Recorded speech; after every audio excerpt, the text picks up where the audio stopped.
2026, episode 3. Is a bit of a no-brainer, but it is extra work. Use this as an opportunity, one, to aid getting your data right and understanding it. And it might cost a little bit more now, but you'll reap those savings in those years to come as well. How can we master our data better? How can we reduce the number of integrations that we have? Hello again, Steve. Hi, Jamie. Good to be back.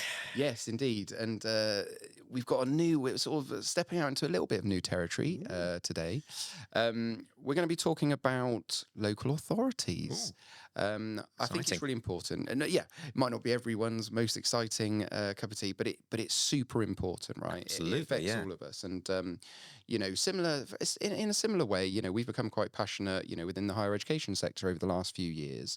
Really passionate about that and ensuring that, these incredible organisations and establishments, continue on in challenging financial times. And I think it's, let's be honest, it's the same in local authority. Yeah. And I think that, there's a great opportunity here for us to, really sort of, raise the narrative around it to make people realise that in the coming years, in the next 5-10 years, it's going to be a challenging world. And there's so many things that, to be fair, local authorities are already doing, to become more efficient, to save on costs and all those sorts of things. And I thought it would be important that, we throw our pennies worth in, especially when it comes to data, specifically data integrations, data migrations. And, a number of local authorities are going to be undertaking, whether it be mergers, coming together, or modernising their systems, which comes with a cost. And we've got to make sure that cost is as low as possible, because that will really enable, that sort of saving in the years to come, to ensure that, that these organisations can continue to do some of the fabulous work that they do. That's right, because they cover so many different things, don't they? In the sort of local authorities, particularly, just all the with travel and education and the whole gamut of things. But I mean, you mentioned there about sort of the merging, and there's obviously a huge amount of upheaval going on at the moment around the sort of merging of county councils and local councils into unitary authorities, and that's going to mean a lot of merging of systems as well. Merging of departments, and you're going to have a lot of legacy systems, not just one set of legacy systems going to a new system. You could have multiple different legacy systems from different authorities merging into one. Now, it could be that they merge into a system that's already up and running. So then you've got the issue of, well, we're actually moving data into a system that is already live, or you could have multiple different sources of legacy data moving into a completely new system in a sort of big bang. So you've got completely different flavors of things, and that's obviously the data migration. Integrations could be very sort of complicated in that scenario. Yeah. No, you've touched on a couple of key things. It made me chuckle as well, actually. Again, you talking about all the wonderful things that local authorities do. And I remember, when we were at a recent event and speaking to a few people about, what does a local authority mean to you? And, frustratingly, a lot of people said, oh, they get our bins, they pick our bins up. And it's like, well, yes, they do. And that's like a big job in itself. But there's so much more, as you huge mentioned, amounts that they do. And I think you're right. I think, let's start with the integration challenge. Yeah. One of the things that a lot of local authorities are going to face is the fact that, probably over the last 10, 20 years, they have been bringing in lots of systems to do lots of processes against, maybe 10 departments and a number of things that you've already talked about, which means that, there's probably a raft of integrations connecting those systems together and probably not doing it too efficiently. Now, one of the things that I would say, and it's not just a local authority thing, we would apply this, for any sector, but definitely for local authorities, it's so important that you consider as you step forward and you look to modernise your IT. Don't just think that integrations are lift and shift. If you currently have a catalogue of 100, 200 integrations connecting your systems, absolutely, it means that you should not be replicating that. Yeah. It's really imperative that you think strategically about your integrations and that you look at your sort of enterprise architecture and think about, okay, what can a new system bring? How can we master our data better? How can we reduce the number of integrations that we have? I know that, there'll be a lot of consultancies out there sort of shuddering and, thinking, hang on, why are we trying to reduce, the amount of work we need to do for them, the amount of integrations we set up? But we've got to do it right. That's big cost saving. You will be able to reduce your integrations by, 4 or 5 fold, if you get in early and if you do that right architecture, set yourself up for success. Yeah, and you actually, it's not just the cost saving, it's the risk as well, isn't it? I mean, just the fewer integrations you've got, the less issues going forward, the less risk, the less maintenance is the main thing. I mean, you can end up at the moment with, in terms of integration, like a bowl of spaghetti, can't you? Like, all these things connecting to each other all across the board. And if you do it in a more sort of, a sort of strategic way, where you have everything going into a hub, it makes maintainability so much better going forwards. So yeah, there's huge amounts to consider. When we spoke about the integrations there, but the data migration, obviously you're migrating data from maybe numerous legacy systems into a new ERP system, presumably if you're going with a new ERP system. But what if you're maybe taking a sort of a local authority data and merging that into an existing live county council system, say? So obviously we've done a lot of this before, haven't we, Jamie, with mergers and acquisitions? We've done a hell of a lot Yes. of work around that. So we're sort of quite used to that sort of difference between migrating into an existing live system rather than a new implementation completely. And they are completely different. Yeah, and I think that, it's really important to highlight as well that, as you said, it's not just about cost. I mean, yes, you look at the support costs that you have of all your legacy systems, you compare that to the new support costs, with the initial, upfront implementation cost of that new system, and you might be looking, 5 years down the line, and you break even, and you start to then see your benefit there. But that isn't just the only benefit, and obviously, we're passionate about data.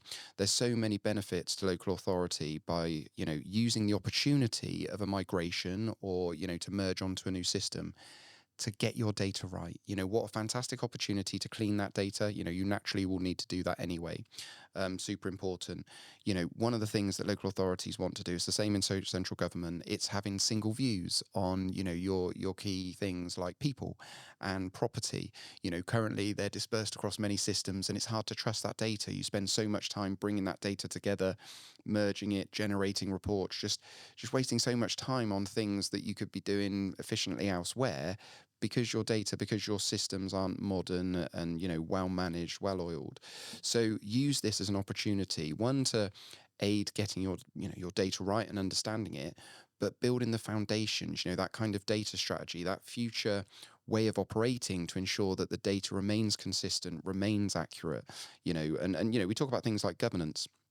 It's so important that you can empower your people within local authority to make them aware of what their role is within data, whether they're a data owner, a data steward. What does that mean? What does that, what do I have to do? I mean, I think we're coming away from the world of 10, 15 years ago where GDPR landed and posters were put up here and there in the organization offices, and it's like, oh, look after your data. We've got to be more proactive in this modern age, with all the, local authorities are always under threat, of data breaches and all these sorts of things.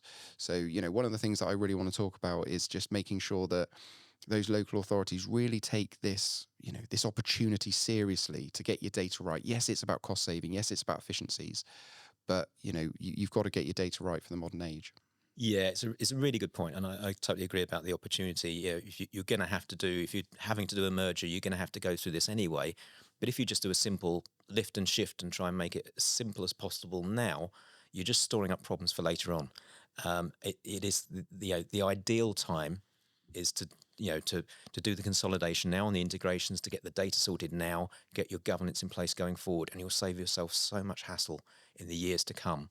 And it might cost a little bit more now, but you'll reap those savings in those years to come as well. Yeah, no, absolutely. And like I said, it's going to be a challenging 5, 10 years, right? And Yeah. we're certainly going to be behind that, that change, that push. We know that we've got a great opportunity to influence some of these organizations, really get them thinking about data. And like I said, we're not, it's not like, you have to invest, millions in this activity. It can be super cost efficient as long as you approach it right and as long as you do it right. So yeah, there's definitely lots of opportunity, to make things better. And one of the other things that's key is sort of data standardization. It's an opportunity to take a step back and strategically think about what your data should look and feel like in each of the systems that you will have going forward, so that just simple things like things being spout the same, the same terminology that exists in all your systems means that it's extremely easy to share and collaborate and integrate.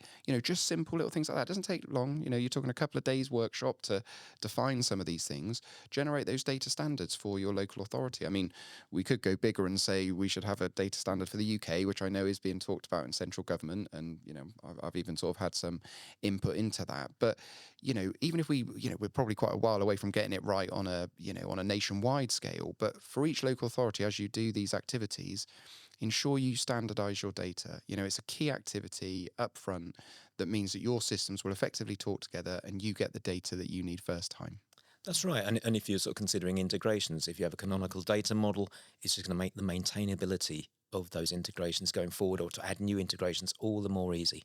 So, it's that upfront effort, sort of, at this point, to save so much hassle in the long term, isn't it? It's a bit of a no brainer, but it is extra work. It is extra work up front, but it will pay dividends in the long run. Yeah, I can almost feel the data architects of the world out there, or hopefully clapping, or hopefully cheering, because again, and their life must be a nightmare. Imagine their life now if someone comes and says, "Oh, we're going to introduce a new system, or we're going to introduce some new fields." It's like, well, hang on a minute, right? Do we already have that data? Where is it in our legacy systems? Oh, is it in that system? Is it in that system? Where, like the panic, and the time to figure out if this new introduction is going to cause an impact, And so you're absolutely right. If you have those models, if you get these things set up right now, it just means that you can then make, our good data architects out there can make fantastic decisions quickly, and we can move at pace, and get rid of some of this red tape and bureaucracy. Yeah, no, absolutely, absolutely. Yeah. No, fantastic. Well, no, really looking forward to it, and I'm sure we're actually going to have a few more topics for local authorities because, Yep. we've obviously, just made a start there and sort of peeled back the can, but there's a lot more to explore here, and hopefully for those people experiencing this in local authorities, or you're about to, we'll have a few more episodes that hopefully can give you some good advice and something to consider. Yeah, and feel free to reach out to us if you want any sort of advice, or want to sort of discuss your local authority projects. Absolutely, be super excited, wouldn't we? Yeah, No, look that'd forward be to the great. next one. But no, that was fantastic. Thanks, Steve, and see you next time. See you next time.